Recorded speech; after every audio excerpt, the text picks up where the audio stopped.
Tribune téléphonique, on vous l'a annoncé plus tôt, ce Vox Pop hier sur des gens qui ne connaissent pas Christine Fréchette. Ils étaient quand même nombreux. On leur disait soit Christine Fréchette, ils ne pouvaient pas dire c'était qui. On leur demandait qui est la première ministre du Québec, ils ne le savaient pas. Faut pas se surprendre, là. Le dernier sondage léger, Christine Fréchette, Charles Milliard, Ruba Gazal. Quand on demande aux gens, avez-vous une bonne ou une mauvaise opinion de telle personne, les ne sait pas là, ou ne peut pas répondre, c'était du 30-40% pour ces trois-là. C'est les plus nouveaux, des personnes plus récemment arrivées. Paul Saint-Pierre Plamondon, Éric Duhem étaient là à la dernière élection il y a 4 ans. Ça les a fait connaître.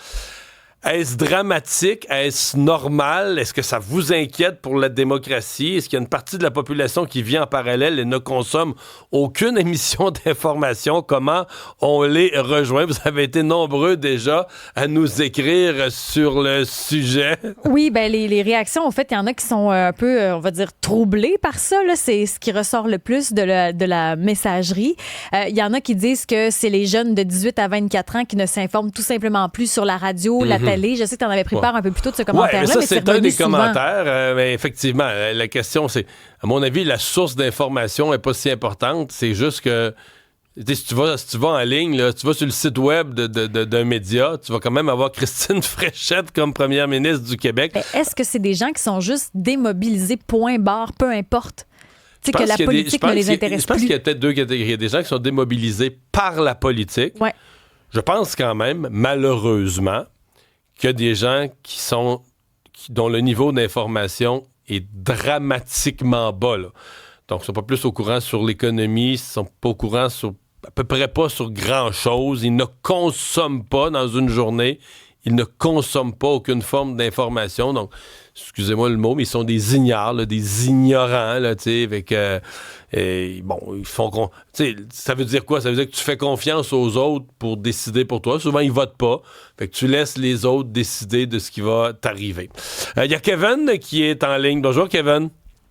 Salut, Mario. Bon, qu'est-ce que vous pensez de ça? Est-ce que c'est dramatique de voir si peu de gens, si peu informés? Ben oui, c'est pour ça que je suis très, très actif sur les réseaux sociaux depuis plusieurs mois. Je suis politisé, en fait, depuis 2022, pour être honnête. Avant ça, j'étais vraiment ignorant comme qui reflète la réalité. Okay. Mais c'est vraiment depuis ce temps-là, sans mentionner de partisanerie, c'est vraiment Duhem qui m'a comme motivé à aimer la politique avec ce qu'il disait, ses positions. Je sais que auparavant... il était animateur de radio, puis il a peut-être dit des affaires que le monde m'a fait réaliser que, bon, je peut-être pas tout d'accord sur ce qu'il avait déjà fait avant, mais depuis cette date-là, vraiment, c'est lui qui m'a été ma source de motivation. Puis aujourd'hui, c'est ça. Vous dites, je suis très actif sur les réseaux sociaux, donc vous faites une espèce de devoir sur les réseaux sociaux de parler d'actualité, d'éveiller des gens, de...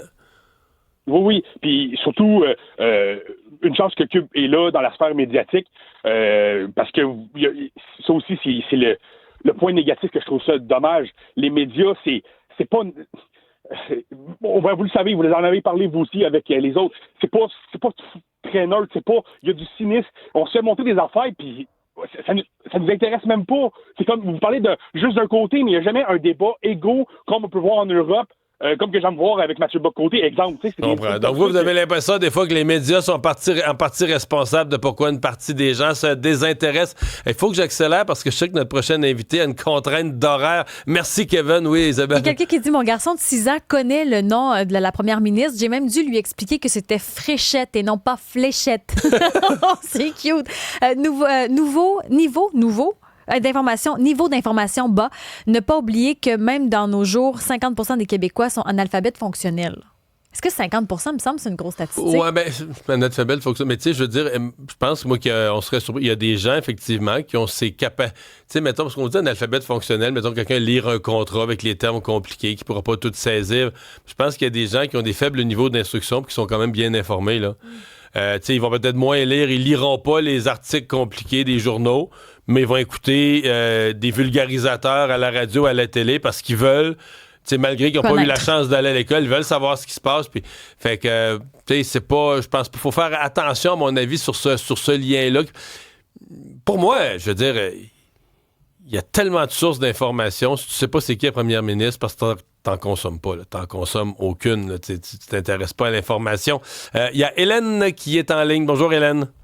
Oui, bonjour, M. Dumont. Vous en pensez quoi?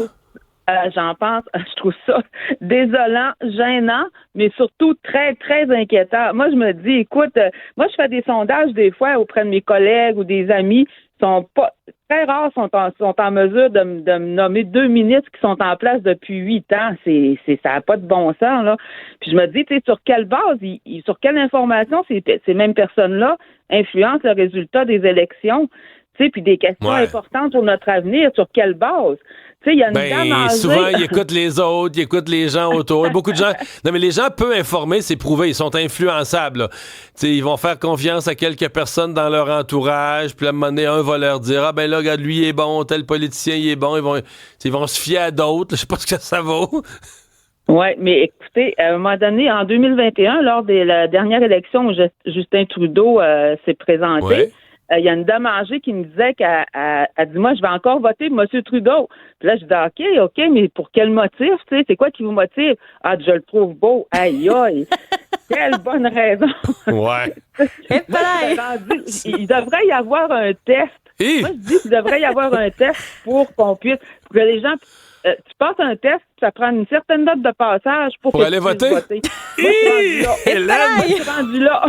On fait quoi sur un taux de participation en bas de 10 avec ça? Ben, ça sera les 10 qui décideront, mais au moins sur des informations valables. Hélène, merci beaucoup. Merci beaucoup de nous avoir appelés. Au revoir.